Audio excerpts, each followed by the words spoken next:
A bird called the bar-tailed godwit has the longest non-stop flight, migratory flight of 11,500 kilometers. It flies from Alaska to New Zealand non-stop. Now, what does that mean?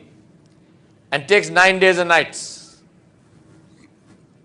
I want you to put yourself in the data. What does it mean? What does it mean to fly non-stop 9 days and nights? It means the sun rises, the sun sets. The sun rises, the sun sets. The sun rises, the sun sets. The bird is flying. It means there is rainstorms, the bird is flying. It means there are snowstorms, the bird is flying. It means there are cities underneath, the bird is flying. It means there are oceans underneath, the bird is flying. It means there are deserts and forests underneath, the bird is flying. It means there is no food, no water. It doesn't eat, it doesn't drink, it doesn't sleep for 9 days and 9 nights. They have discovered that the brain of the bird, of this bar-tailed godwit, half the brain sleeps and half the brain is awake. And after a few hours, this half sleeps and this half is awake. They have no idea how. And remember, this is a small bird. This is not an albatross coasting on 14-foot wingspans. It's not taking advantage of thermals. It's beating its wings for 11,500 kilometers. Ajib, eh? That's the map of from where it goes to where, and that's a flat. If you look at it on the globe, it's like that. We'll go to another bird. Bar-headed goose. Bar-headed geese take off from Alaska. They go straight up. They hit the jet stream current at 33,000 feet, and they go. And they fly in the jet stream current for the same reason that your intercontinental airliners fly in the jet stream current, to take advantage of the force of the wind, the fast-flowing wind that circles the earth. Who taught the bar-headed geese that there is the jet stream current? What about the jet stream current? You know what about the jet stream current?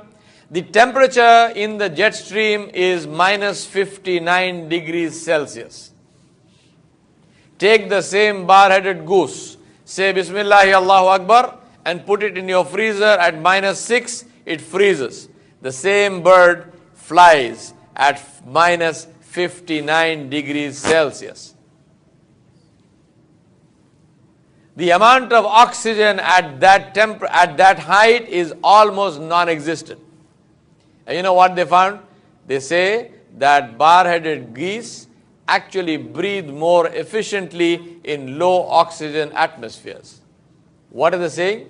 They're saying the bird breathes better when there is no air. Ajib, eh? What's the question to ask? Why? Why? If you were the creator of birds, where would you put their food? If you were the creator of fish, where would you put their food? Allah subhanahu wa ta'ala put the food of birds, not aquatic birds. Birds which are not water birds, He put their food inside the water. And Allah subhanahu wa ta'ala put the food of fish in the air. The archer fish shoots down insects from trees and eats them. The kingfisher catches fish, and the kingfisher cannot swim.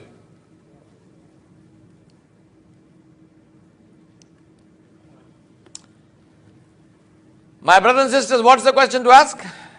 Why? Let me tell you the story of another bird. The ruby-throated hummingbird. Ajib, the khudrat of your and my Rabb. The ruby-throated hummingbird is a small little bird that size. The female is slightly bigger than the male, and that weighs 4.5 grams. 4.5 grams. 1 teaspoon is 5 grams. So the bird is less than a teaspoon. It is smaller than a teaspoon. This bird lives in the forests of South America. in a previous incarnation when I used to live in Guyana, I have seen this bird in the rainforests, Amazonian rainforests. It looks like a moth. The first time I saw it, I thought it was a moth because it buzzes, literally buzzes. It beats its wings at more than 1,000 RPM. And it is the only bird which can actually fly backwards. So it flies upwards, backwards, up and down like that because it lives on nectar from flowers. So it puts its beak into the flower and drinks nectar and flies backwards out of the flower. Now, this bird migrates and it flies across the Gulf of Mexico. It migrates from South America to North America to the bank of the Mississippi River. Part of that migration, the whole migration route is 2,000 kilometers. Part of that migration route is clear across the Gulf of Mexico, a distance of 600 miles. It takes 26 hours to cover 600 miles. It's not a water bird. If it lands in the water, it becomes fish food. What is the meaning of saying it covers 600 miles in 26 hours? It means the sun has risen. This little bird that size is flying across the open ocean.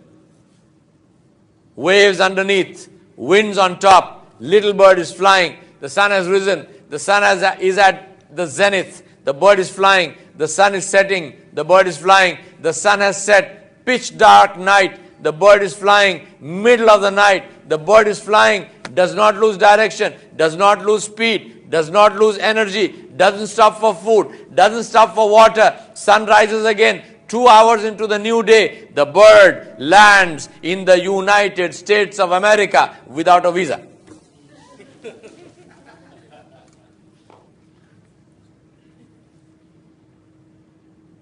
Little bird that size, think about that. Pitch dark night, this bird is flying. Who shows it direction? Who ensures that this bird continues to fly? Who ensures that its bird is held up in the air? Who ensures the bird is supported in its flight? Butterflies, purple crow butterflies in Taiwan in the winter, they migrate 400 kilometers. A butterfly flies 400 kilometers. How many of them? They measured them. 11,500 butterflies per minute cross the highway. This is Allah subhanahu wa ta'ala. Who is Razzaqu dhul quwwatil mateen. He cannot give food to that little bird in South America in the middle of the rainforest. He needs to make it migrate all the way up to the bank of the Mississippi. He cannot feed the bar-tailed godwit in Alaska. He needs to send it down to New Zealand to eat. What do you think? So what's the question to ask? Why?